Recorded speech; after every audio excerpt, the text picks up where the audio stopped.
الناس من يتعامل معك حسب مزاجه، إن كان سعيدا عاملك بلطف، وإن كان تعيسا عاملك بغضب وحماقة فتسبب في تعاستك.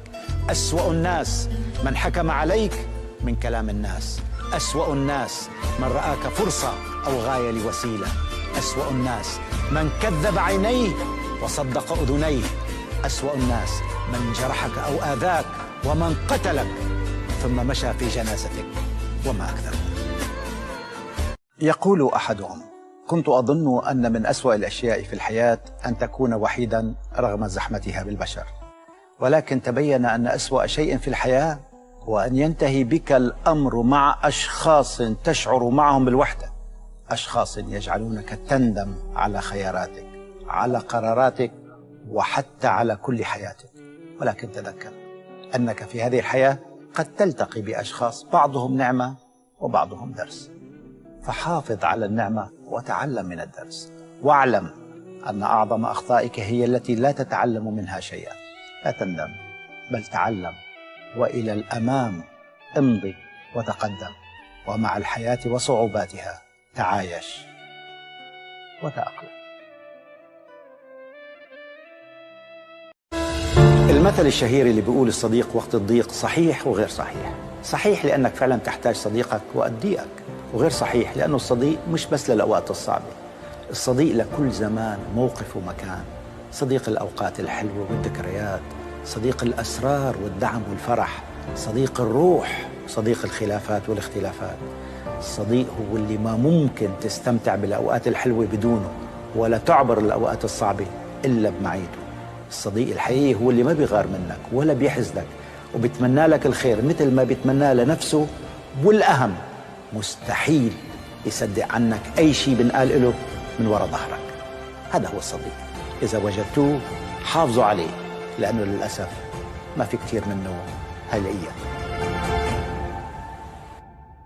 قديش ممتع أنك تقعد مع شخص بتعرف أنه بيكرهك وبيحكي عليك من وراك وبيغار منك وبيحاول يشوه صورتك، بس قدامك بينفخ فيك، بيجاملك، بيمدحك، بيمدح خصالك.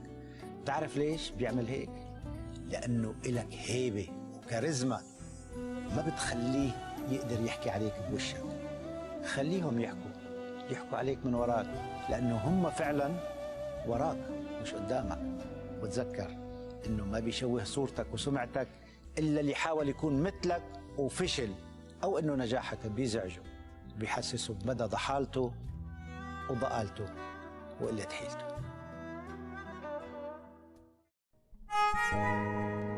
عندما لا تقدر ما بين يديك، هذا ما سيحدث لك يوما ما.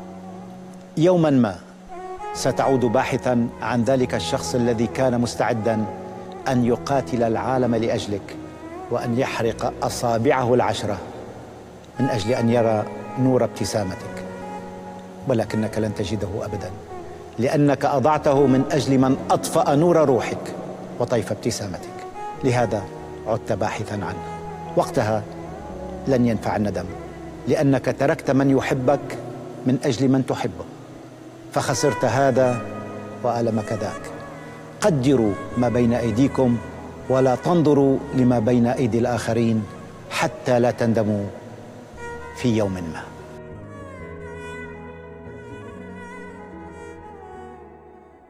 هناك حكمة في كل الأمور في هذه الحياة، فقدومك إليها وحيدا ومغادرتك لها وحيدا فيها حكمة. الحكمة أن تعتمد على الله أولا، ثم على نفسك، أن تستند على نفسك وكأنك أكثر الأشياء ثباتا في العالم.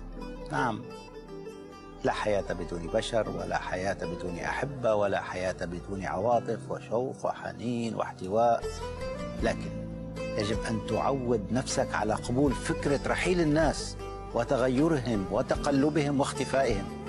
لا تجعل حياتك ولا سعادتك تقف عند فكرة بقاء أو رحيل أحد، وتذكر أن لا شيء يدوم إلى الأبد.